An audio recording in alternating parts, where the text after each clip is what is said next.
چراغ عشق و وفا کو حسین کہتے ہیں، ضیائے صبر و رضا کو حسین کہتے ہیں، ضیائے صبر و رضا کو حسین کہتے ہیں، خدا کی راہ میں قربان کر دی ہر ایک شے، خدا کی راہ میں قربان کر دی ہر ایک شے، تو ایسے اہل سخا کو حسین کہتے ہیں، تو ایسے اہل سخا کو حسین کہتے ہیں۔ خدا نے جن کو بنایا ہے مالک کونین، خدا نے جن کو بنایا ہے مالک کونین، انہی کے ناز و ادا کو حسین کہتے ہیں، انہی کے ناز و ادا کو حسین کہتے ہیں۔ چلو مریض محبت انہی کی چوکھٹ پر، چلو مریض محبت انہی کی چوکھٹ پر، کہ ہر مرض کی دوا کو حسین کہتے ہیں، کہ ہر مرض کی دوا کو حسین کہتے ہیں۔ کٹا کے سر کو کیے ہیں تلاوت قرآن، کٹا کے سر کو کیے ہیں تلاوت قرآن، تبھی تو حق کی صدا کو حسین کہتے ہیں، تبھی تو حق کی صدا کو حسین کہتے ہیں۔ جناب وارثی ہر ایک سے یہ کہہ دیجئے، جناب وارثی ہر ایک سے یہ کہہ دیجئے، ادائے شیر خدا کو حسین کہتے ہیں، ادائے شیر خدا کو حسین کہتے ہیں۔ ایک بار جی لگا کر پورا مجمع درود پاک پڑھ لے۔ اللہم صلی علی سیدنا شفیعنا نبینا مولانا محمد کما تحب و ترضی بان تصلی علیہ، صلاۃ و سلام دائما علیک یا رسول اللہ صلی اللہ علیہ وسلم۔ حضرات، آج ہماری اور آپ کی حاضری مقبول بارگاہ نبی، شہزادہ نبی، لخت جگر فاطمہ، نور نظر مرتضی، یعنی امام حسین اعظم، آج ان کی ولادت کی خوشی کے موقع پر آج ہم اور آپ یہاں ان کی بارگاہ میں خراج عقیدت پیش کر رہے ہیں۔ جب مجھے کمیٹی والے دعوت پیش کرنے کے لیے آئے تو میں نے ان سے کہا کہ کیا بیان کیا جائے اس موقع پر۔ انہوں نے کہا آپ جو مناسب سمجھے، تو میں نے کہا تھا میں کربلا ہی کے تعلق سے بیان کروں گا، اور میرا ارادہ بھی یہی تھا کہ کربلا کے بعد کو ذکر کیا جائے، لیکن پہلے میں جب راستے میں تھا، سفر میں تھا، تو میرا موڈ تھوڑا چینج ہوا، اور جب میں تیاری کر رہا تھا تو مجھے محسوس ہوا کہ پہلے کربلا کے بعد کو بعد میں بیان کرے، پہلے کربلا کو بیان کرے کہ کربلا کہتے کس کو ہے۔ کیا کربلا کوئی واقعہ ہے؟ اگر آپ کربلا کو کوئی واقعہ سمجھتے ہیں تو دنیا میں بہت سارے ایسے واقعے ہوئے ہیں کہ جس میں ظلم کی داستانیں لکھی گئی ہے۔ آپ ہٹلر کو پڑھیں، چنگیز خان کو پڑھیں، آپ نمرود کو پڑھیں نا بھائی، فرعون کی ہسٹری آپ پڑھیں، کیا انہوں نے ظلم نہیں کیا تھا؟ لیکن آج کوئی ان کی داستان کو یاد نہیں کر رہا ہے۔ کیا وجہ ہے بھائی کہ کربلا کے واقعے کو ہوئے 1400 سال ہونے والے ہیں، لیکن جب جب محرم کا مہینہ آتا ہے تو ایسا لگتا ہے کہ جیسے ابھی حال ہی میں کوئی واقعہ ہوا ہے، بالکل ماضی قریب میں کوئی ایسا حادثہ ہوا ہے، اور بالکل ہماری نظروں کے سامنے تازہ نظر آتا ہے کربلا کا یہ واقعہ۔ کیا یہ واقعہ ہے؟ اگر واقعہ ہوتا نا تو ہٹلر کے واقعے کی طرح یہ مٹ چکا ہوتا۔ اگر واقعہ ہوتا تو فرعون اور نمرود کے اتہاس کی طرح وہ بھی ختم ہو چکا ہوتا، لیکن کربلا ایک واقعہ نہیں ہے، کربلا ایک درس زندگی ہے، کربلا ایک آئین ہے، کربلا ایک دستور ہے، کربلا ایک بندھارن ہے زندگی کو گزارنے کے لیے۔ بہت بہترین انداز میں ہمارے اور تمہارے آقا حسین رضی اللہ تعالیٰ عنہ ایسا سبق اور ایسا آئین ہمارے سامنے پیش کر کے گئے ہیں کہ آدمی سر اٹھا کر زندگی جینے کے قابل بن گیا ہے اگر وہ درس اس کے پاس ہو تو۔ یہ صرف ایک واقعہ نہیں ہے بلکہ یہ درس ہے اور ایک سبق ہے زندگی گزارنے کے لیے۔ کسی اسکول کے اندر ایک پروفیسر اپنے بچوں کو تعلیم اور سکھا رہے تھے، تربیت دے رہے تھے، اسی بیچ میں ان کے اسٹوڈنٹ میں ایک مسلم اسٹوڈنٹ بھی تھا۔ پروفیسر کہتے ہیں کہ لوگوں اگر کامیاب ہونا ہے، زندگی کو کامیاب کرنی ہے تو اس کے لیے تمہارے پاس صبر اور برداشت کی طاقت ہونی چاہیے۔ اگر کامیابی چاہیے تو تمہارے مزاج میں تحمل اور بردباری ہونی چاہیے۔ اگر کامیابی چاہیے تو دوسروں پر بھروسہ نہیں، اپنی ذات پر تم کو بھروسہ ہونا چاہیے۔ وہ مسلم اسٹوڈنٹ کہتا ہے ہمارا پروفیسر ہم کو سمجھا رہا تھا اور میں من ہی من میں کربلا کے واقعے کو یاد کر رہا تھا کہ جو کچھ ہمارا پروفیسر کہہ رہا ہے کہ اگر کامیابی چاہیے تمہارے اندر صبر ہونا چاہیے، کربلا میں صبر بھی تھا۔ اگر کامیابی چاہیے تمہارے اندر برداشت کی طاقت ہونی چاہیے، کربلا میں برداشت کی طاقت بھی تھی۔ اگر تمہیں کامیابی چاہیے اور کامیابی حاصل کرنی ہے تو تمہیں دوسروں پر نہیں اپنے آپ پر کانفیڈنس ہونا چاہیے، اپنے آپ پر بھروسہ ہونا چاہیے۔ وہ مسلم ودارتی کہتا ہے ادھر ٹیچر پڑھا رہا تھا اور میں کربلا کے واقعے کو یاد کر رہا تھا۔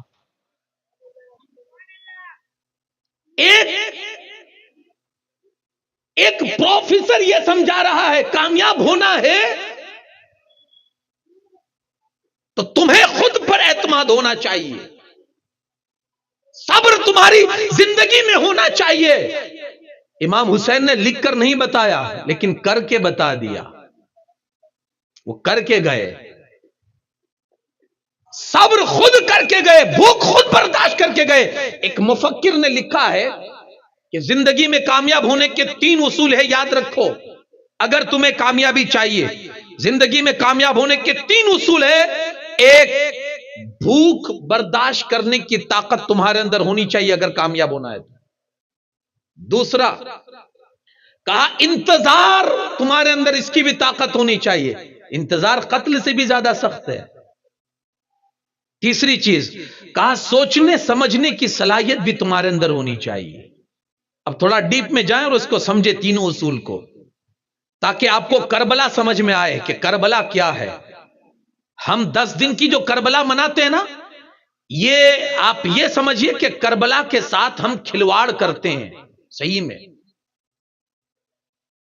کربلا کیا ہے پہلے وہ سمجھے۔ یہ 3 اصول اگر آپ کی سمجھ میں آ گئے تو آپ سمجھ پائیں گے کہ امام علی مقام کی جو قربانی تھی وہ کیا تھی۔ سنیں، یہ 3 اصول جو اس مفکر نے بیان کیے ہیں اس کو ایک طرف رکھیے اور ایک طرف کربلا کے واقعے کو رکھیے۔ سب سے پہلی بات اس نے کیا کہی؟ بھوک برداشت کرنے کی طاقت ہونی چاہیے۔ سب سے پہلی چیز بھوک برداشت کرنے کی طاقت ہونی چاہیے۔ اب ذرا کربلا کے میدان میں آئیے، سخت گرمی ہے، ریگستان ہے، دہکتی ہوئی زمین ہے، 3 دن کی سخت بھوک پیاس ہے۔ امام حسین سے لے کر ننھے علی اصغر تک سب کے سب بھوکے پیاسے ہیں۔ چلو اگر بھوک ہی اور پیاس ہی پر اگر بات ہوتی تو بھی کچھ نہیں تھا، لیکن بھوک اور پیاس کے ساتھ سامنے لشکر ہے جو قتل کرنے پر آمادہ ہے۔ اگر بھوک پیاسی ہوتی تو بھی بات بن سکتی تھی، لیکن سامنے لڑائی کے لیے لشکر کھڑا ہے، اور ایک دو آدمی نہیں 22,000 کا لشکر ہے، اور ادھر صرف 72 نفوس قدسیہ ہے، صرف 72 ہے۔ مگر قربان جائیے کہ سخت بھوک اور پیاس کے باوجود بھی ان کی بھوک اور ان کی پیاس ان کے قدموں کو اکھاڑ نہ سکی، ان کے پیروں میں تسلسل پیدا نہ کر سکی، راہ حق میں ایسے ڈٹے رہے، ایسے ڈٹے رہے کہ دنیا کے اندر صبر اور استقامت کی حسین نے مثال قائم کر دی۔ بھوک بھی ہے، پیاس بھی ہے، لیکن پھر بھی استقامت۔ آدمی کبھی کبھی بھوک سے ٹوٹ جاتا ہے، پیاس کی وجہ سے ٹوٹ جاتا ہے۔ یارو ابھی رمضان ہمارے بیچ آنے والا ہے، ہم بڑھ چڑھ کر اس کا استقبال کریں۔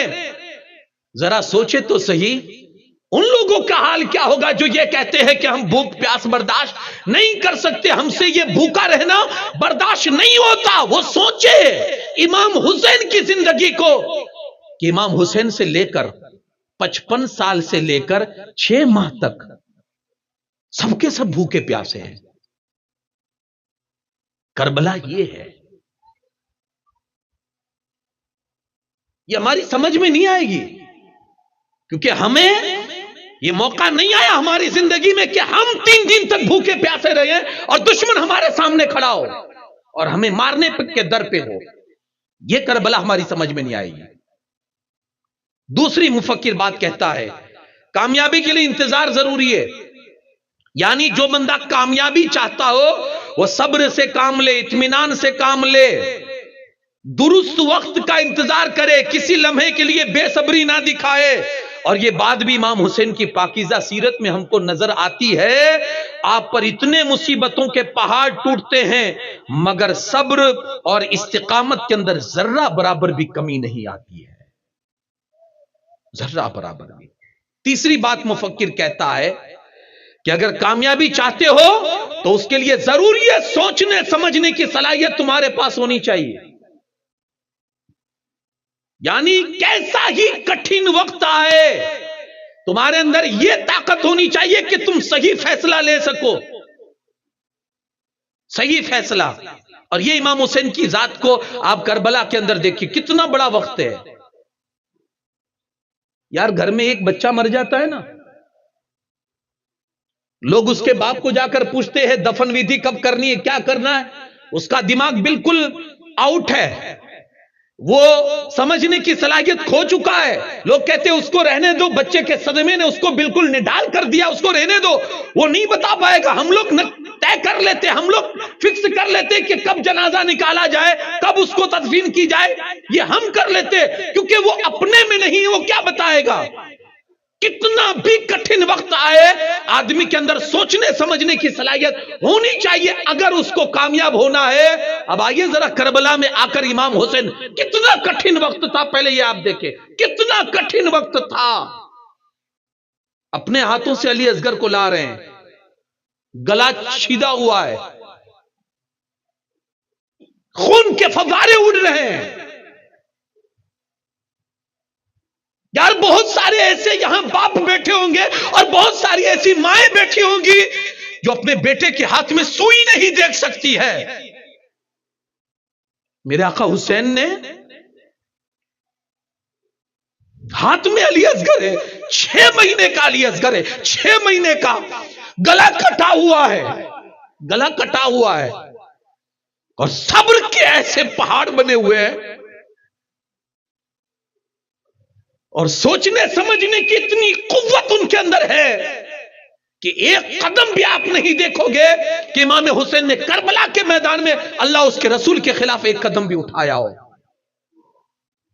یار ایک جوان بچہ مر جاتا ہے نا، ایک چھوٹا بچہ گھر میں مر جاتا ہے، ماں اول فول بکتی ہے، اللہ کو معاذ اللہ میرا ہی گھر دکھا تھا۔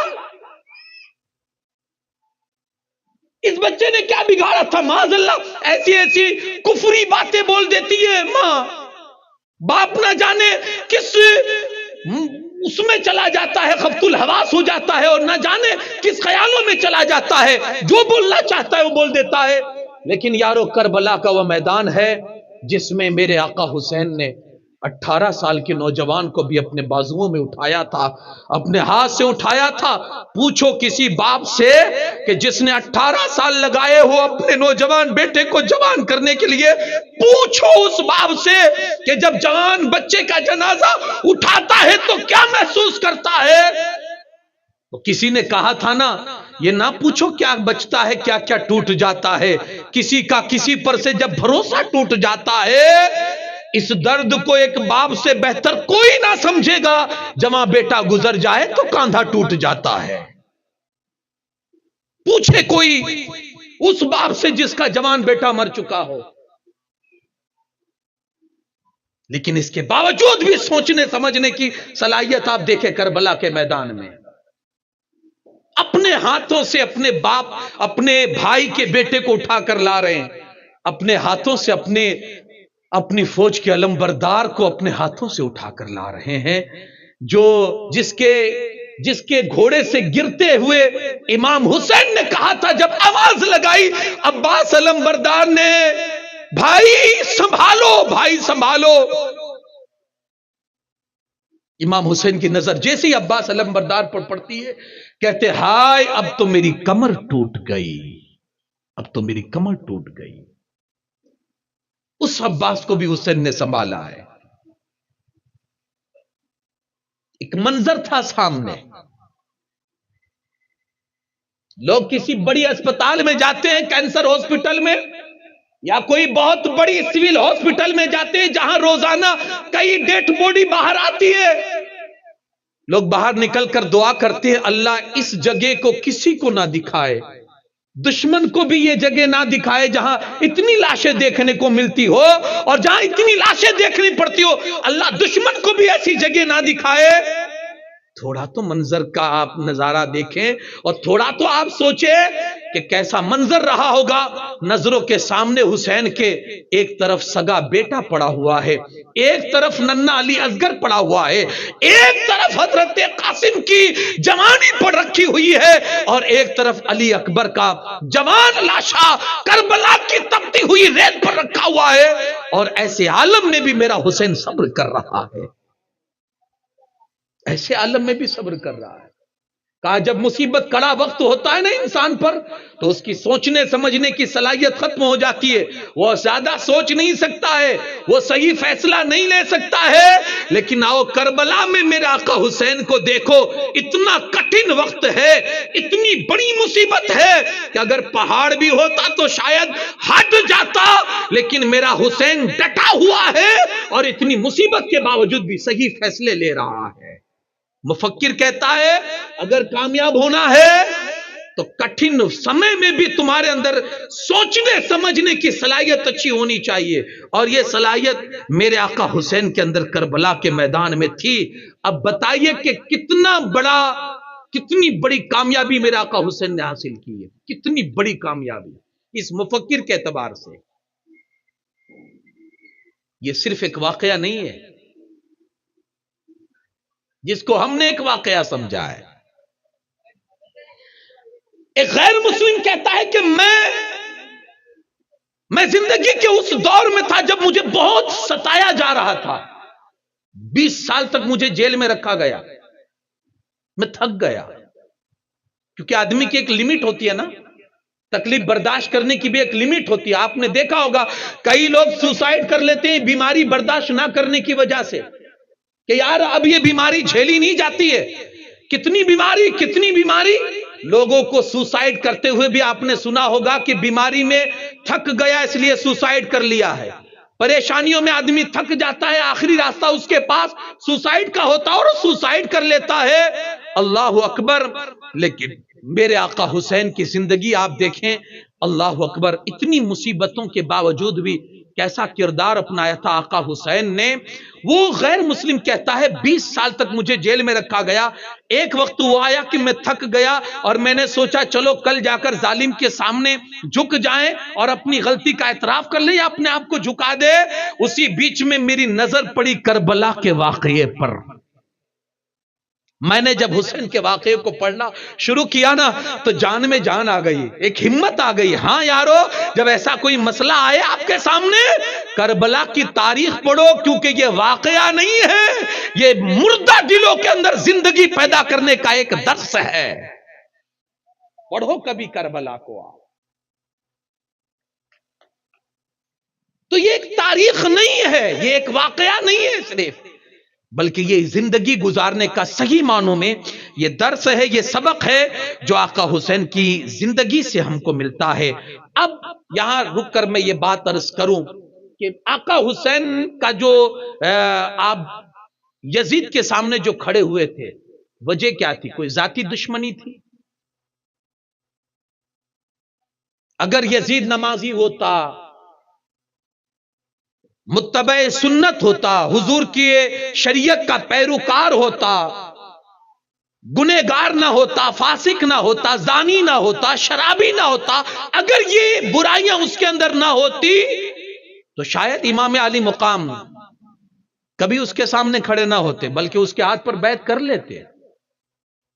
اگر یہ چیز نہ ہوتی, اس میں کردار کا غلط تھا اس لیے آقا حسین کھڑے ہو گئے, کردار کا غلط تھا. اب یہاں سے تھوڑا کربلا کا درس میں آپ کو پڑھا رہا ہوں. کردار کا خراب تھا. کیا کیا کردار تھے اس کے اندر؟ فاسق تھا, فاجر تھا, زانی تھا, شرابی تھا, قرآن و سنت کی مخالفت کرنے والا تھا. اسی لیے آقا حسین اس کے مقابلے کے لیے کھڑے ہوئے. ایسا بندہ قطعاً ہرگز ایسا بندہ ہم کو قابل قبول نہیں ہے کہ جو کرسی پر بیٹھنے کے بعد میرے نانا کی شریعت کا مذاق اڑائے, جو کرسی پر بیٹھنے کے بعد مسجد کی حرمتوں کو پامال کرے, جو کرسی پر بیٹھنے کے بعد اور تخت و تاج پر راج آ جانے کے بعد جو امت کے ساتھ کھلواڑ کرے اور لوگوں پر ظلم کی داستان رقم کرے, کہ ایسا بندہ ہمیں قطعاً نہ کل قبول تھا, نہ آج قبول ہے, نہ آنے والے کل کے لیے کبھی قبول ہوگا. اور اس ناقبول نے یہاں تک آپ کو پہنچا دیا کہ بچوں کو شہید کرنا منظور کر لیا, مگر اس کے ہاتھ پر ہاتھ دینا منظور نہ کیا. کردار کا غلط تھا. یہی جنگ تھی امام کی کہ کردار اس کا صحیح نہیں ہے.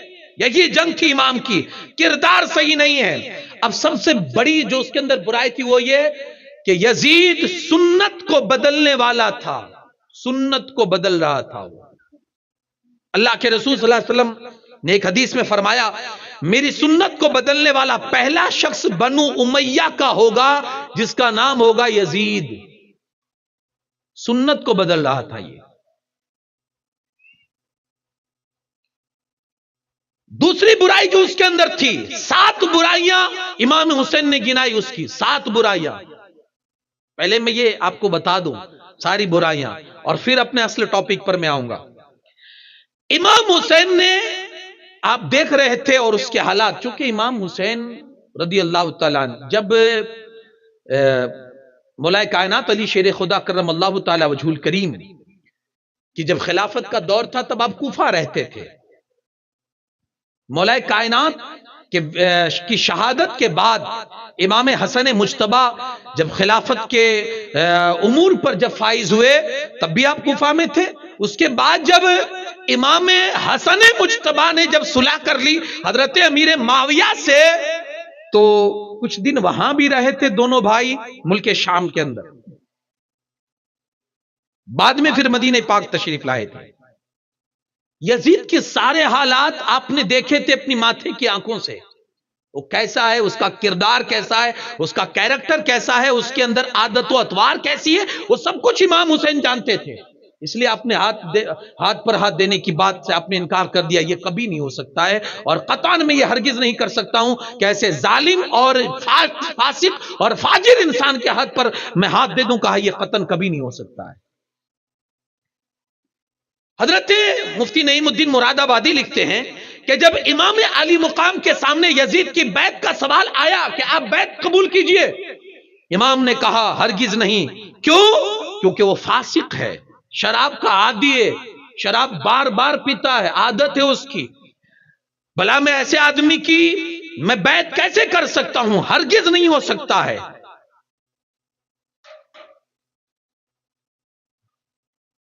پھر آپ جب کربلا کی طرف جا رہے تھے نا، تو راستے میں آپ نے خطبہ بھی دیا تھا، وہ خطبہ بھی سن لیں۔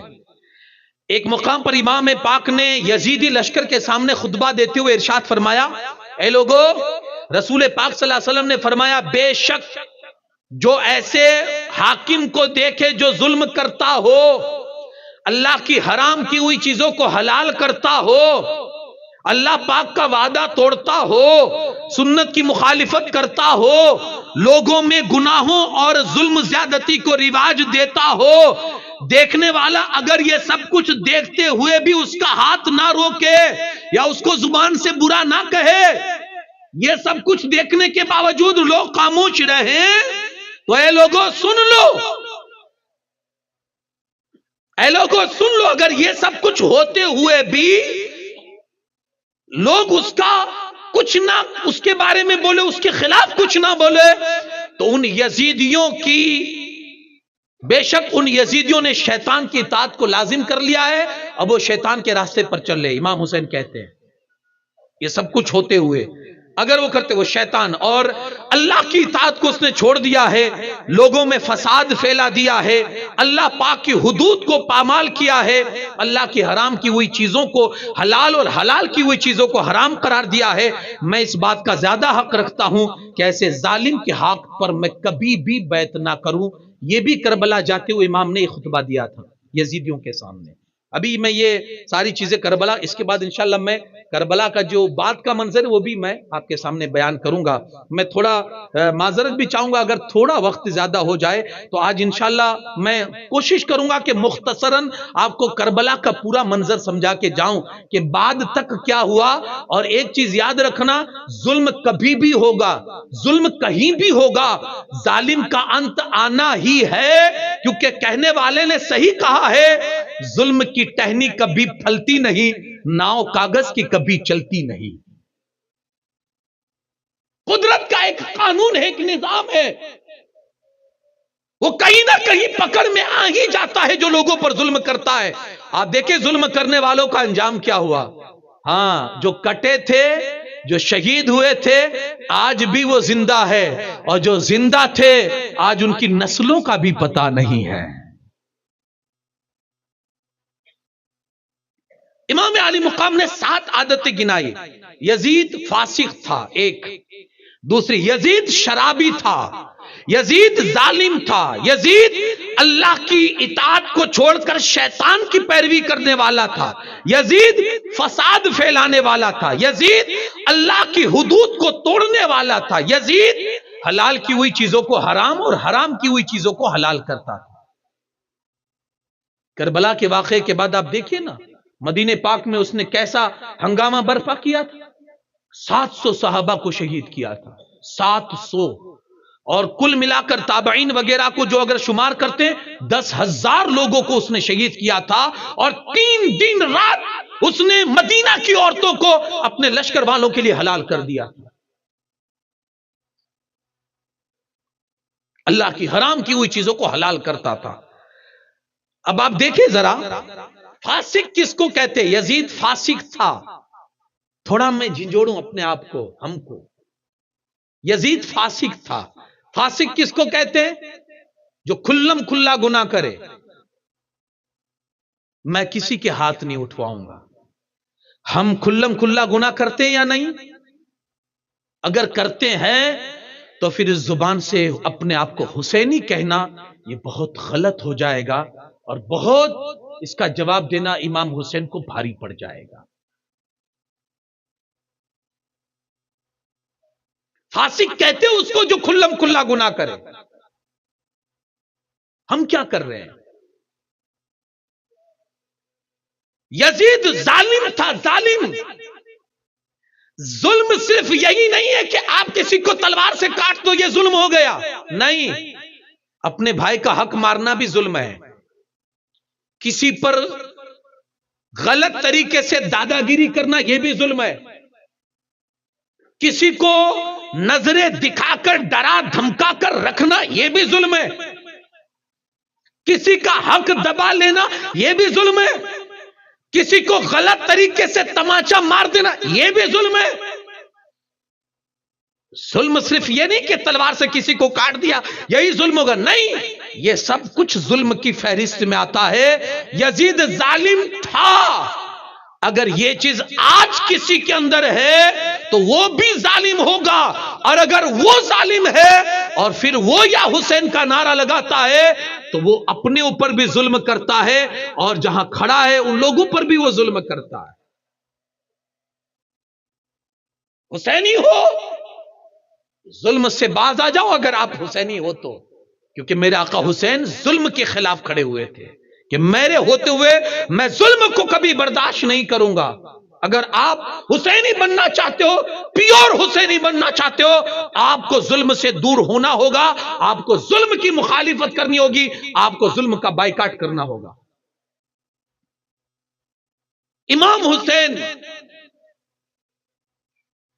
اسی لیے یزید کے خلاف کھڑے ہوئے تھے، شیطان کی پیروی کرنے والا تھا یزید، اللہ کو چھوڑ کر شیطان کی پیروی کرنے والا تھا۔ یہ بہت بڑا یہ تو بہت بڑا امتحان ہے۔ نماز پڑھنا اللہ کی اطاعت ہے اور نہ پڑھنا شیطان کی اطاعت ہے۔ ہم میں سے کتنے لوگ ہیں جو پکے نمازی ہیں؟ یزید نماز چھوڑنے والا تھا، ہم بھی چھوڑتے تو اس میں اور ہم میں فرق کیا ہے؟ لیکن اس کا جو نظریہ تھا چھوڑنے کا وہ الگ تھا۔ اللہ کا شکر ہے کہ ہم اس نظریے سے نماز نہیں چھوڑتے، لیکن چھوڑتے تو ہے نا یار، چھوڑتے تو ہے نا۔ یزید دنیا پرست تھا، آج ہم میں بھی وہ چیز ہے۔ اسی طرح جب آپ دیکھتے چلے جائیں گے تو ہر وہ برائی جو آج ہمارے سماج میں ہے، یزید میں جو تھی وہ آج سماج کر رہا ہے۔ پھر ہم کس اعتبار سے اپنے آپ کو حسینی کہہ رہے ہیں؟ اصل کربلا کا سبق یہ ہے کہ جہاں ظلم ہو وہاں آپ کھڑے ہو جاؤ، اس کی برائی کرنے کے لیے، اس کی مذمت کرنے کے لیے۔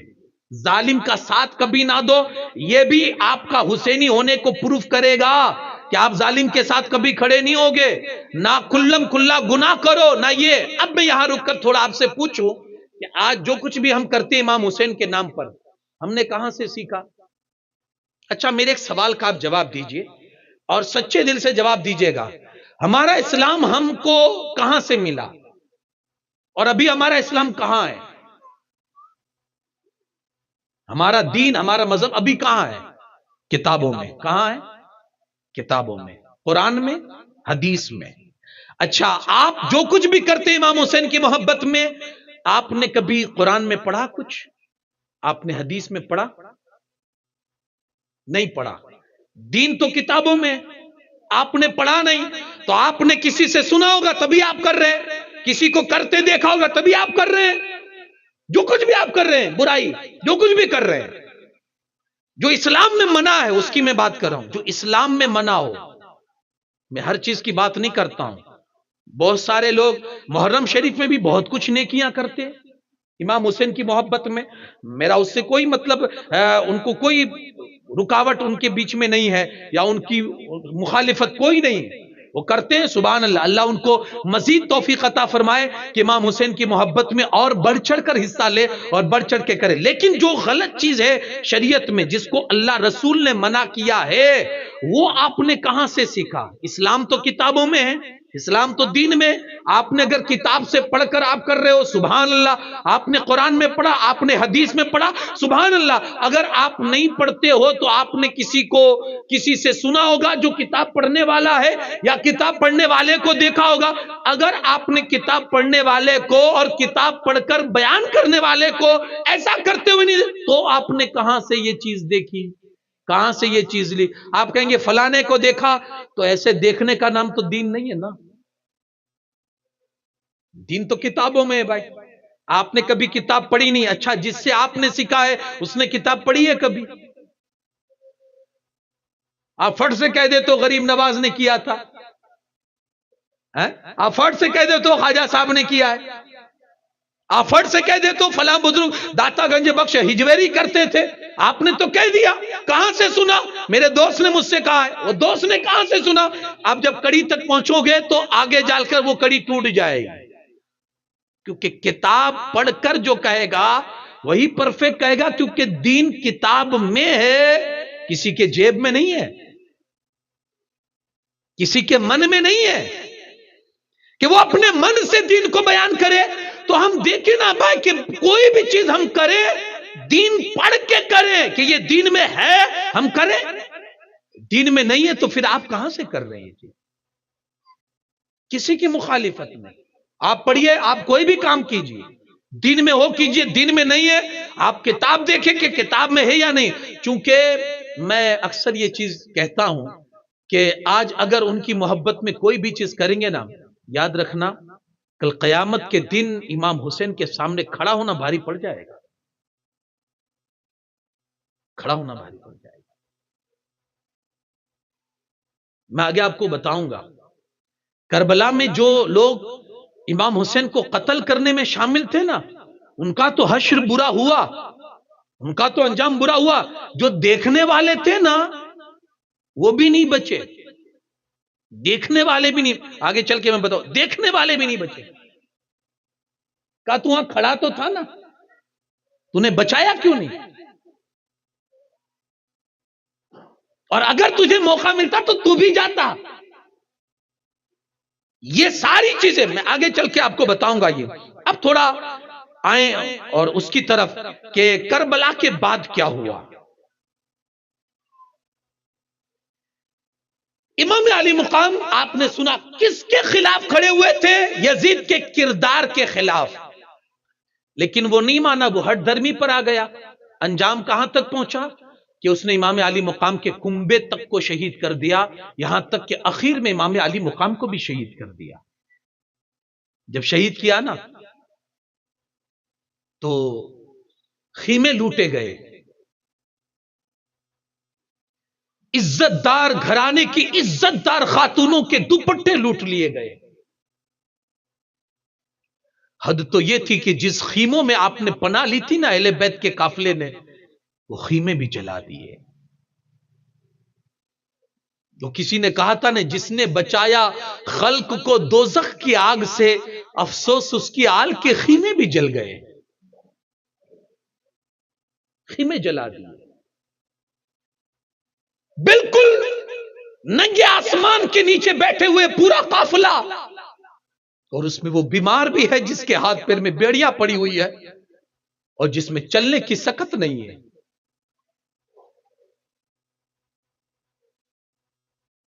قافلے کو قیدی بنا کر چلایا گیا کہ اب ان کو لے جایا جائے ابن زیاد کے پاس۔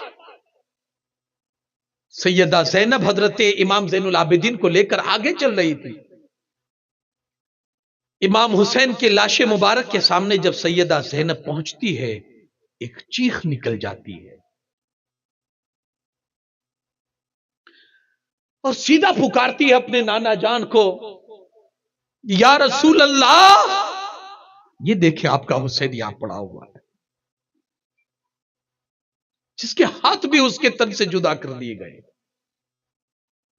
جس کے جسموں پر اتنے زخم ہیں کہ کوئی گن نہ سکے، بالکل تیروں اور بھالوں سے اور نیزوں سے اس کے زخم اس کے جسم کو چور چور کر دیا گیا ہے، زخمی بنا دیا گیا۔ یا رسول اللہ، یہ وہی حسین ہے جس کو آپ چوما کرتے تھے۔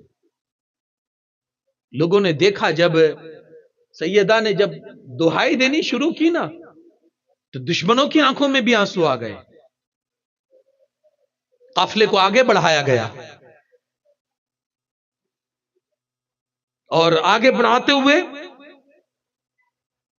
جب کوفہ میں پہنچے تو ابن زیاد کا دروازہ بند تھا، جس کے ہاتھ میں سر مبارک تھا نا امام حسین کا، وہ اپنے گھر پہ لایا اور لا کر اپنی بیوی سے کہتا ہے کہ میں تیرے لیے آج وہ چیز لایا ہوں جو تجھے عمر بھر کے لیے مالدار بنا دے گا۔ کہا کون سی چیز لے کر آیا ہے؟ کہا حسین کا سر۔ عورت دیندار تھی، کہتی ہے تیرے لیے بربادی ہو، لوگ اپنی بیوی کو سونا چاندی دیتے ہیں، تو نبی کے نواسے کا سر لے کر آیا۔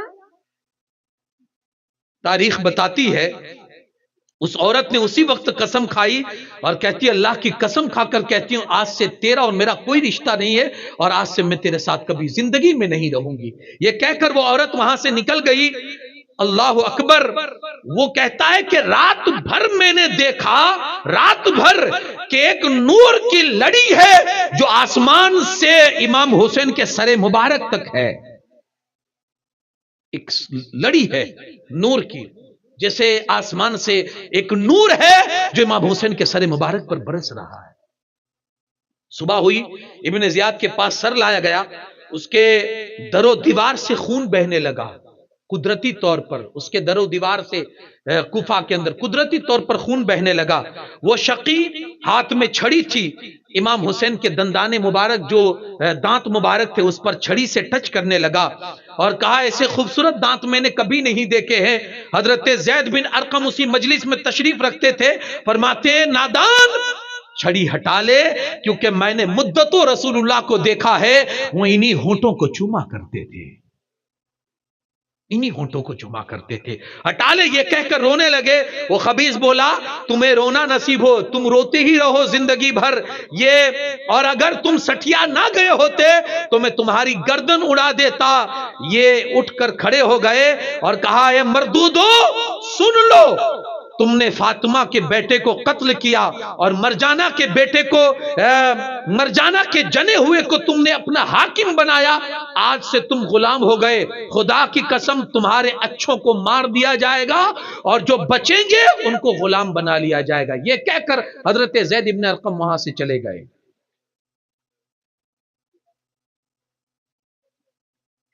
اب جب یہ قافلہ وہاں جو کچھ بھی باتیں ہونی تھی ہوئی، یہاں سے یہ قافلہ روانہ کیا دمشق یزید کی طرف، سر مبارک کو لیا گیا، لے کر جا رہے تھے۔ راستے میں جو کرامتیں تھی آپ نے سنی ہے کہ سر مبارک نے قرآن کی تلاوت کی ہے، سر کٹا ہوا ہے لیکن پھر بھی قرآن کی تلاوت کر رہا ہے، اور اسی منظر کو دیکھ کر کئی لوگوں نے کلمہ پڑھ کر مشرف با اسلام ہوئے تھے۔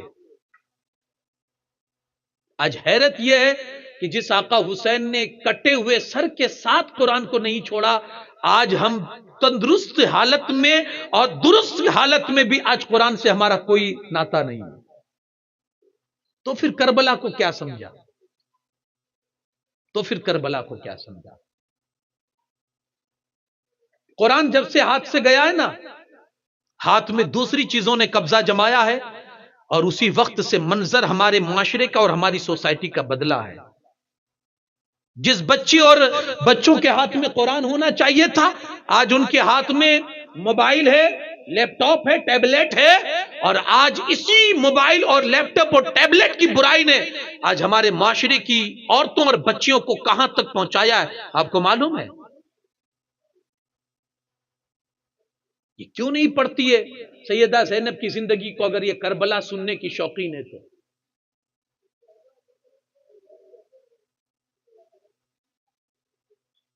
جب امام علی مقام کو شہید کر دیا گیا تو کربلا کا وہ منظر آپ دیکھیں کہ جہاں سیدہ زینب کی پاک بازی اور عفت کو آپ دیکھیں اور عصمت کو دیکھیں کہ کس طرح سے پہرا دے رہی ہے اور کس طرح سے اپنی عزت کو بچا رہی ہے۔ چادریں چھین لی گئی تھی لیکن پھر بھی پردہ نہیں جانے دیا۔ آج ہمارے معاشرے کی اور یہ سیدہ خاتون جنت کی یہ کنیزوں کو کیا ہو گیا ہے بھائی؟ تھوڑا اس پر بھی ہمیں سوچنا چاہیے۔ کربلا اگر سمجھنی ہے تو اس پر بھی تھوڑا ہمیں سوچنا چاہیے۔ 10 سال کی عمر میں آپ کی بچی کو موبائل کی کیا ضرورت ہے؟ آپ کو معلوم ہے یہ موبائل 20 سال کے بعد اپنا رنگ دکھائے گا۔ جب وہ بچی شادی کر کے اپنے گھر جائے گی، اپنے سسرال میں جائے گی، تو نہ جانے اللہ نہ کرے اس کا کسی کے ساتھ افیئر ہو اور پھر رشتہ ٹوٹے، گھر ٹوٹے، تو پھر آپ کہو گے اس کے پاس موبائل چھین لیا جائے، اب اس کو موبائل نہیں دینا۔ کاش کہ یہ موبائل 10 سال پہلے نہ دیا ہوتا تو آج یہ گھر ٹوٹنے کی نوبت نہیں آتی۔ یہ میرا سماج کیوں نہیں پڑھتا ہے؟ کربلا میں یہ چیز بھی آتی ہے. امام حسین یزید کے خلاف جو کھڑے ہوئے تھے وہ اس لیے کھڑے ہوئے تھے کہ وہ کردار کا گندا تھا، گندا. وہ عورتوں کی عزتوں کے ساتھ کھیلتا تھا. حسین اعظم نے شہید ہو کر عورتوں کی عزتوں کو بچا لیا ہے. یہ بھی کربلا ہے، اور یہ بھی کربلا کی داستان میں ہے کہ عورت کی عزت بچنی چاہیے سماج کے اندر، معاشرے کے اندر، سوسائٹی کے اندر. اگر آپ کربلا کے ماننے والے ہو، کربلا کے چاہنے والے ہیں، تو عورت کی عزت پر آنچ نہیں آنی چاہیے. پھر چاہے وہ بیٹی ہو، چاہے بیوی ہو، چاہے بہن ہو، یا سماج کی بیٹی ہو، ہماری کمیونٹی کی بیٹی ہو، عزت پر آنچ نہیں آنی چاہیے. یہ کربلا کا پیغام اور یہ کربلا کا درس ہے. جب یہ قافلہ، لٹا ہوا قافلہ وہاں گیا، ابن زیاد کے سامنے جب یہ کھڑے تھے تو ابن زیاد کی نظر پڑی امام زین العابدین پر. کہا یہ کیوں بچ گئے، یہ کیوں بچ گئے، انہیں بھی مار دیا جائے. سیدہ زینب نے جیسے ہی سنا نا، سامنے آ گئی. کہا تھوڑی شرم کر، اب انہیں تو رہنے دو ہمارے قافلے کی نگہبانی کے لیے. یہ لوٹے ہوئے قافلے کو مدینہ تک کون پہنچائے گا، انہیں تو رہنے دے. اور اگر تجھے انہیں مارنا ہے تو ان کی جسم تک پہنچنے کے لیے اور ان کی جان تک پہنچنے کے لیے تجھے پہلے مجھے قتل کرنا ہوگا. پہلے مجھے مار دے، اس کے بعد زین العابدین تک تو پہنچنا. سیدہ زینب کی اس آواز پر وہ رک گیا اور کہا ٹھیک ہے، اس کو رہنے دیا جائے اور اس قافلے کو دمشق کی طرف روانہ کیا جائے. یزید کے دربار میں جب یہ قافلہ پہنچتا ہے تو اس یزید کے دربار میں بھی جو کچھ ہونا تھا اس نے بھی دیکھا. پھر نوٹنکی کرتے ہوئے اس نے دکھ کا اظہار کیا کہ میں تو یہ نہیں چاہتا تھا، لیکن یہ ابن زیاد نے اپنی طرف سے اتنا معاملہ کچھ کر لیا. حالانکہ سب کچھ اس کے اشارے پر ہو رہا تھا، سب کچھ اس کے اشارے پر ہو رہا تھا. امام علی مقام کے سر انور سے جو کرامت کا ظہور ہوا وہ بھی آپ نے سماعت کر لیا ہے محرم کی تقریروں میں. اللہ اکبر. یہاں میں ایک واقعہ اور عرض کروں کہ جب یہی سر مبارک بڑھتے بڑھتے ایک گرجا کے قریب سے گزرتا ہے، ایک گرجا کے یہاں سے، تو ایک نصرانی دیکھتا ہے کہ ایک سر ہے اور کچھ سر دوسرے ہیں جن کو نیزوں پر بلند کر کے لے جایا جا رہا ہے. تو اس نے بلا کر پوچھا یہ کیا ماجرا ہے اور یہ سر کس کے ہے؟ اس کو بتایا گیا کہ یہ حسین اعظم کے سر ہے، یعنی مولا علی کے بیٹے امام حسین کے سر ہے. اب آپ اس کی داستان سنیں. وہ نصرانی کہتا ہے، وہ پادری کہتا ہے، افسوس ہے، حیرت ہے، ہمارے یہاں ایک جزیرہ کے گرجا کے اندر عیسیٰ علیہ السلام کے گدھے کا کھر رکھا ہوا ہے. گدھے کا سم، کھر جو پیروں میں ہوتا ہے، کہا وہ کھر رکھا ہوا ہے ایک گرجا کے اندر. فرمایا ہم ہر سال دور دور سے اس کے طرف جاتے ہیں، جیسے تم لوگ حج کرنے کے لیے جاتے ہو، ہم اس کی زیارت کرنے کے لیے جاتے ہیں، منتیں مانتے ہیں اور اس کی ایسی تعظیم کرتے ہیں جیسے تم کعبے کی تعظیم کرتے ہو. افسوس مجھے یہ ہو رہا ہے کہ ہم عیسیٰ علیہ السلام کے گدھے کے پیر کے نیچے جو کھر ہوتا ہے ہم اس کی تعظیم کرتے ہیں، اور تم نے اپنے نبی ہی کے نواسے کو قتل کر دیا. میں آج سے گواہی دیتا ہوں تم جھوٹے ہو، تم باطل پر ہو، اور تم حقیقت میں تم باطل پر ہو. اس نے یہ کہا، ایک یہودی نے کہا لوگوں مجھ میں اور داؤد علیہ السلام میں 70 پشتوں کا فاصلہ ہے، 70 پیڑیوں کا فاصلہ ہے مجھ میں اور حضرت داؤد علیہ السلام میں. وہ یہودی کہتا ہے لیکن یہودی آج بھی میری عزت کرتے ہیں کہ میں داؤد علیہ السلام کی اولاد میں سے ہوں. تم پر حیرت ہو رہی ہے کہ نبی کے نواسے کو تم نے قتل کر دیا. یہ لوگ حیرت کر رہے تھے، یہ لوگ افسوس کر رہے تھے. اس کے بعد شام سے ہوتا ہوا یہ قافلہ مدینے پاک میں پہنچتا ہے. جیسے مدینے میں پہنچا تھا ایک قیامت آ چکی تھی مدینے کے اندر. کوئی گھر ایسا نہیں تھا جو امام علی مقام کی غم میں اور امام علی مقام کی شہادت میں جو آنسو نہ بہا رہا ہو. اللہ اکبر. یہ تو آنسو بہانے کا جو یہ سلسلہ تھا، آپ آگے پڑھیں گے تو آپ کو اندازہ ہو جائے گا. شہادت کے بعد لوگوں نے دیکھا کہ آسمان نے خون برسایا تھا. ایک روایت میں کہ ہم صبح کو اٹھے، لکھنے والا لکھتا ہے ہم صبح کو اٹھے تو ہمارے سارے برتن خون سے بھرے ہوئے تھے کربلا کے بعد. سارے برتن خون سے بھرے ہوئے تھے. آسمان اس قدر اندھیرا ہو گیا تھا آسمان میں کہ دن میں بھی ستارے نظر آتے تھے. اتنا اندھیرا جیسے رات ہے. ملک شام کے اندر جو بھی پتھر کوئی اٹھاتا تھا پتھر کے نیچے سے تازہ خون نکلتا تھا. ایک روایت میں 7 دن تک آسمان اسی طرح اندھیرے میں رہا. دیواریں آپ ایسے سمجھئے جیسے کہ اندھیرے کی چادر دیواروں نے اوڑھ لی ہو. ایسا مسئلہ تھا, ایسا ماحول ہو چکا تھا دنیا بھر کے اندر. حضرت ابو سعید تو فرماتے ہیں کہ صرف شام کے اندر نہیں, پوری دنیا کے اندر جہاں کہیں بھی پتھر اٹھاتے تھے لوگ تو اس وقت اس پتھر کے نیچے سے تازہ خون نکلتا تھا. آسمان نے خون برسایا اور جس کپڑے کے اوپر دھبا اس خون کا پڑ جاتا تھا, کپڑا پھٹ جاتا تھا, دھلنے کے باوجود بھی اس کپڑے کے اندر سے اس خون کا دھبا نہیں جاتا تھا. کپڑا پھٹ جاتا تھا لیکن دھبا نہیں جاتا تھا.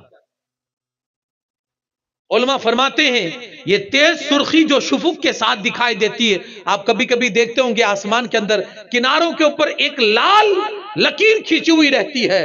یہ کربلا کے پہلے نہیں تھی, یہ کربلا کے بعد ہوئی ہے. 7 دن تک کربلا کے بعد 7 دن تک آسمان بالکل لال تھا, سرخ تھا, جیسے کہ خون ٹپک رہا ہو. تب سے یہ سرخی آسمان کے اوپر نظر آ رہی ہے, یعنی آسمان تب سے امام حسین کا غم منا رہا ہے. اب جو جو امام حسین کے ساتھ, بس آخری باتیں عرض کر کے اپنی گفتگو کو سمیٹ رہا ہوں, جو جو کربلا میں شریک ہوئے تو ان کا انجام سن لیجئے. کچھ لوگ بیٹھے ہوئے یہ تذکرہ کر رہے تھے کہ امام حسین کے ساتھ کو مارنے میں جتنے لوگوں کا ہاتھ تھا نا, سب کو کچھ نہ کچھ سزا ملی ہے اور سب کو بھگتنا پڑا ہے. تو ایک بندہ وہیں بیٹھا تھا, کہا یہ غلط ہے. کہا کیوں غلط ہے؟ کہا میں بھی تھا لیکن مجھے کچھ نہیں ہوا ہے. لوگوں نے کہا ہم دیکھ رہے تھے. اسی بیچ میں جو چراغ جل رہا تھا نا وہ بجھنے کے قریب ہوا تو وہ سیدھا کرنے کے لیے آگے بڑھا کہ چلو سیدھا کر دوں. جیسے قریب گیا نا اس کے کپڑوں نے آگ پکڑ لی.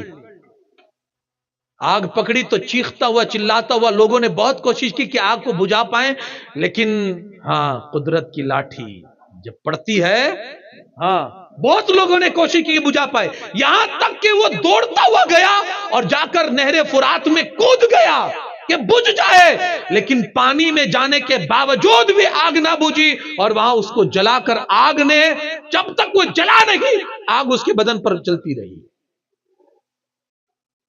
پتا چلا جو جو شریک ہوا تھا امام حسین کو قتل کرنے میں, جس کا بھی ہاتھ تھا وہ اپنے کیفر کردار تک پہنچا اور اس کا انجام برا ہوا ہے. ایک شخص نے کربلا کے اندر لوگوں کی دعوت کی. لوگ آپس میں ذکر کر رہے تھے کہ جس نے امام حسین کی خون کے اندر شرکت کی ہے وہ بری موت مرا ہے. جس نے دعوت کی نا اس نے کہا کہ نہیں یہ جھوٹ ہے, کیونکہ میں بھی وہاں لشکر میں تھا اور میں بھی شامل تھا. پچھلی رات وہ چراغ درست کرنے کے لیے اٹھا, آگ نے اس کے بدن کو پکڑ لیا. لوگوں نے کہا خدا کی قسم ہم نے دیکھا کہ آگ نے اس کے بدن کو کوئلہ کر دیا. کسی نے جو اس میں شامل ہوا تھا, کوئی مارا گیا, کوئی اندھا ہو کر مرا, کسی کا منہ کالا ہو گیا تھا. امام واقدی فرماتے ہیں ایک بڈھا شہادت کے وقت امام پاک کی شہادت کے وقت وہاں موجود تھا لیکن شریک نہیں تھا, جنگ میں شریک نہیں تھا, وہ اندھا ہو گیا. لوگوں نے سبب پوچھا کہ تو اندھا کیوں ہوا؟ اس نے کہا کہ رسول پاک صلی اللہ علیہ وسلم کو میں نے خواب میں دیکھا کہ حضور آستین چڑھائے ہوئے ہیں اور حضور کے ہاتھ مبارک میں ننگی تلوار ہے اور ہاتھ میں آستینیں چڑھی ہوئی ہے اور سامنے امام حسین کے 10 قاتلوں کو قتل کیا ہوا پڑے ہیں. وہ لوگ قتل کیے ہوئے 10 قاتل سامنے پڑے ہوئے ہیں, ننگی تلوار سرکار کے ہاتھ میں. سرکار صلی اللہ علیہ وسلم نے اس بڈھے کو غضب سے دیکھا اور اس پر ناراض ہو کر فرمایا تو نے موجود ہو کر اس گروہ کو بڑھایا کیوں تھا؟ اگر تو جنگ میں گیا نہیں تھا لیکن تو اس جماعت میں جا کر تو نے جماعت کو بڑھایا کیوں تھا؟ یہ کہتے ہوئے سرکار نے اپنی تلوار سے میری آنکھوں پر ایسے گھمایا, میری آنکھ کھلی تو دیکھا میری آنکھیں جا چکی تھی. جو بھی شریک تھا, جو دیکھنے میں تھا, جو مارنے میں نہیں دیکھنے میں تھا, اس کو بھی یہ اپنے انجام تک وہ بھی پہنچا ہے. اللہ اکبر. جو امام علی مقام کے سر کو لے کر اپنے گھوڑے پر جس نے لٹکایا تھا نا, جس نے سر کو لٹکایا تھا اپنے گھوڑے پر لے کر جا رہا تھا، اس کا انجام سنیے۔ لوگوں نے دیکھا چند روز کے بعد اس کا جو منہ تھا وہ کوئلے جیسا کالا ہو گیا تھا۔ لوگوں نے کہا یہ کیا ہو رہا ہے؟ اور تیرا چہرہ تو بہت خوبصورت تھا عرب کے اندر، یہ تیرا چہرہ کالا کیسے ہو گیا؟ اس نے کہا یار جب سے میں نے وہ سر اٹھایا ہے نا امام حسین کا، جب سے میں نے وہ سر اٹھایا ہے، ہر رات 2 آدمی میرے پاس آتے ہیں اور آ کر میرے بازو کو پکڑ کر بھڑکتی ہوئی آگ میں لے جاتے ہیں اور مجھے دھکا دے دیتے ہیں، جیسے سر میرا آگ میں ڈالتے ہیں پھر اٹھاتے ہیں، ڈالتے ہیں پھر اٹھاتے ہیں اور چہرے پر آگ مارتے ہیں۔ کہا اس دن سے جب سے میں نے امام کے سر کو اٹھایا ہے، اس دن سے ہر رات مجھے یہ سزا دی جاتی ہے، ہر رات میرے چہرے کو جلایا جاتا ہے۔ یہ جو کوئلے جیسا چہرہ تم دیکھتے ہو نا، یہ چہرہ یارو پتا چلا کہ حسین کے قاتل اور حسین کے دشمنوں کا چہرہ ہمیشہ کالا ہوتا ہے، کیونکہ وہ جلائے جاتے ہیں، وہ جلائے جاتے ہیں۔ ورنہ جو عاشق ہوتا ہے نا، وہ اگر کالا بھی ہوتا ہے نا، رنگ سے کالا بھی، لیکن محبت حسین کی چمک اس میں ہمیشہ چمکتی نظر آتی ہے، بھلے وہ رنگ کا کالا ہے۔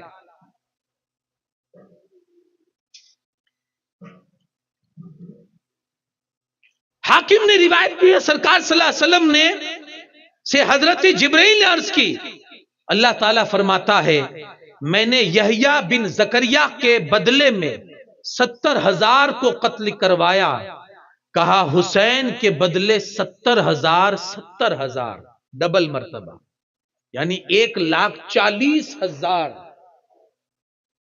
کہا قتل کیے جائیں گے امام حسین کے خون کے بدلے میں۔ ابن زیاد اس کا جو انجام ہوا، جو سمجھ لو کہ پورا ماڈل اور رول اسی کا تھا، امام علی مقام کو ستانے میں اور آپ کو تکلیف دینے میں۔ انجام دیکھیے اسی تاریخ میں، جس تاریخ میں اس نے امام کے سر کو اپنے سامنے رکھا تھا نا، منظر بدلا ہے، جگہ وہی ہے، لیکن آج امام کا سر نہیں ہے، آج ابن زیاد کا سر ہے۔ لوگوں نے دیکھا اچانک سر سامنے رکھا ہوا ہے، اچانک ایک آواز اٹھی، آ گیا آ گیا آ گیا۔ لوگوں نے کہا کیا آ گیا؟ دیکھا ایک سانپ آیا، ابن زیاد کے ایک ناک کے نتنے میں گھسا اور دوسرے سے نکل کر غائب ہو گیا۔ تھوڑی دیر کے بعد پھر لوگوں نے کہا آ گیا آ گیا، کہا کیا آ گیا؟ لوگوں نے دیکھا سانپ آیا۔ ایسے کئی مرتبہ اس سانپ نے کیا اور اس طرح سے وہ سانپ پھر غائب ہو گیا اور وہ اپنے کیفر کردار تک ابن زیاد پہنچا۔ اسی طرح سے منصور کہتے ہیں میں نے شام میں ایک شخص کو دیکھا، اس کا منہ سور کے جیسا منہ ہو گیا تھا۔ سبب پوچھا کہ یہ تیرا منہ ایسا کیوں ہوا؟ کہا مولا علی اور ان کی آل پر لعنت کرنے کے سبب سے آج مجھے یہ سزا ملی ہے کہ میرا چہرہ سور کے جیسا ہو گیا ہے۔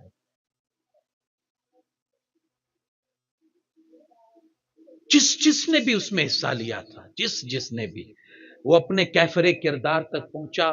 یزید کا حال آپ خود دیکھیں گے، وہ کسی بیماری میں بہت زیادہ دیر، وہ پھر امام علی مقام کو شہید کرنے کے بعد بہت زیادہ دیر حکومت نہیں کر سکا۔ شراب کا عادی تھا، لوگوں نے کہا شراب کا عادی تھا تو سب اندر فیل ہو چکا تھا۔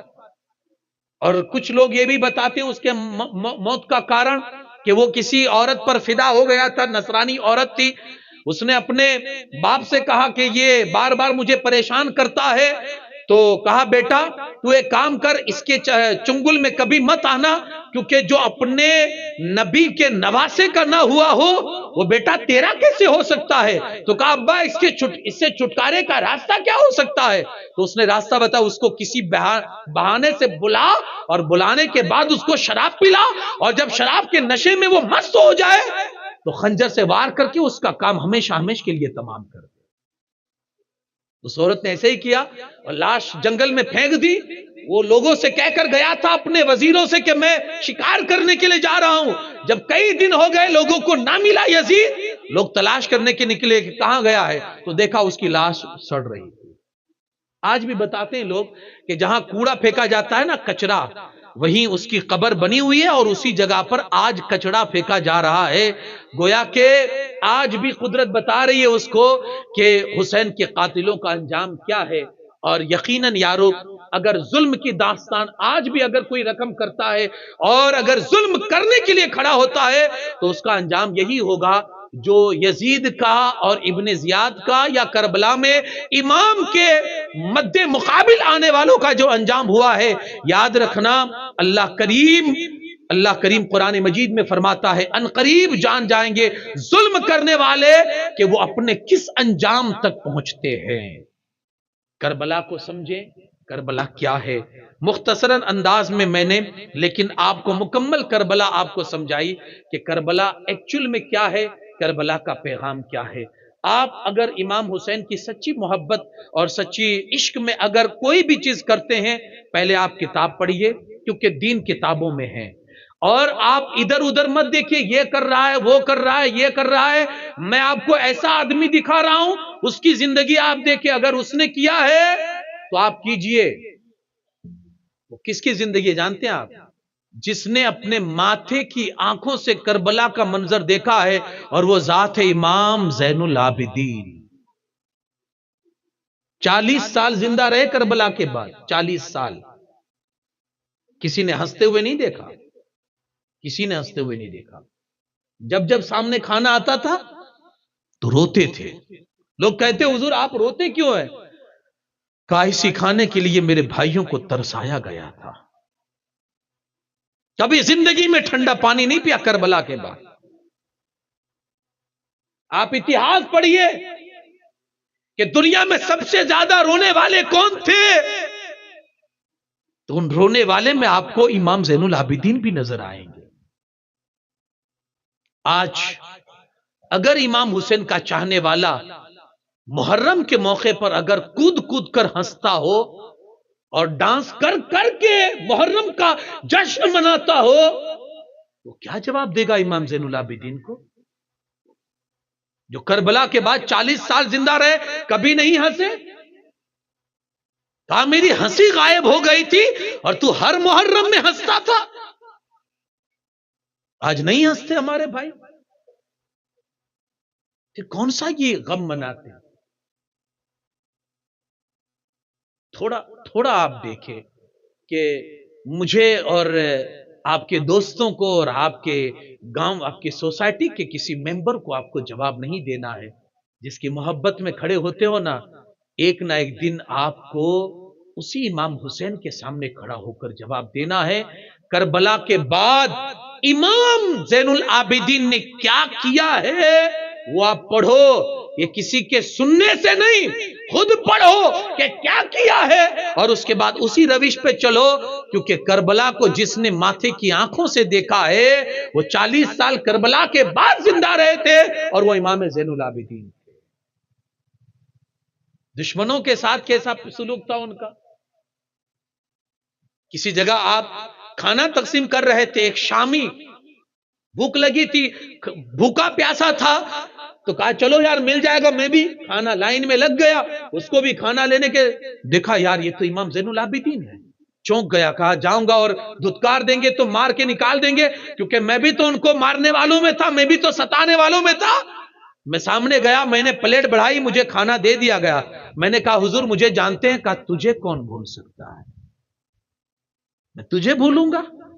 کہا حضور جانتے ہوئے بھی آپ نے کھانا بڑھایا، یہ جانتے ہوئے بھی کھانا دے رہے کہ میں آپ کا دشمن تھا، آپ کو مارنے والوں میں تھا، آپ کو گالیاں دینے والوں، پھر بھی آپ کھانا دے رہے. کہا اس وقت ہم تیرے مہمان تھے اور تیرا یہ ہمارے ساتھ سلوک تھا. آج تو ہمارا مہمان ہے اور ہمارا سلوک آج تیرے ساتھ یہ ہے. یہ کردار تھا. کٹ کے شہادت کے باوجود بھی سب کچھ لٹا کر بھی اخلاق کیسا پیش کر رہے ہیں کہ دشمنوں کو نواز رہے ہیں. یہ کردار اگر کسی کی زندگی میں نظر آئے گا وہ زندگی ہے اہل بیت کی زندگی، وہ خاندان ہے جناب محمد رسول اللہ کا خاندان، کہ جس کے بارے میں کسی نے کہا ہے رہ کے فاقوں پہ غریبوں کو کھلانے والے ایسے ہوتے ہیں محمد کے گھرانے والے. اللہ کریم ہم سب کو اسی گھرانے کے ٹکڑوں پر پلنے کی توفیق بخشے اور اسی گھرانے کے ٹکڑے ہمیں نصیب فرمائے، سیدہ طیبہ کا صدقہ نصیب فرمائے، اور آج ان کی اولاد کا صدقہ ہمیں نصیب فرمائے۔ آج ان کی ولادت کی خوشی میں آج ہم یہاں جمع ہوئے ہیں، جن لوگوں نے آج ہمیں جمع کیا، اور جو لوگ آج کی مجلس کے جو جمع کرنے کے اندر جو کچھ بھی حصہ جس نے لیا ہے، دام درم میں سخن قدم میں، اللہ کریم ان سب کو قبول فرمائے۔ امام علی مقام کی محبت میں جو لوگ یہاں بیٹھے اور جن لوگوں نے اس کا انتظام کیا، اللہ پاک اس مجلس کے صدقے امام پاک کا فیضان ہم سب کو نصیب فرمائے، امام علی مقام کی محبت میں ہمیں جلائے اور انہیں کی محبت میں ہمارا حشر فرمائے۔ بہت بابرکت یہ ذات ہے یارو، ہم نے بہت تجربے کیے، جب ان کے نام سے صرف نام لے کر دعا مانگتے ہیں، اللہ پاک دعا قبول کر لیتا ہے۔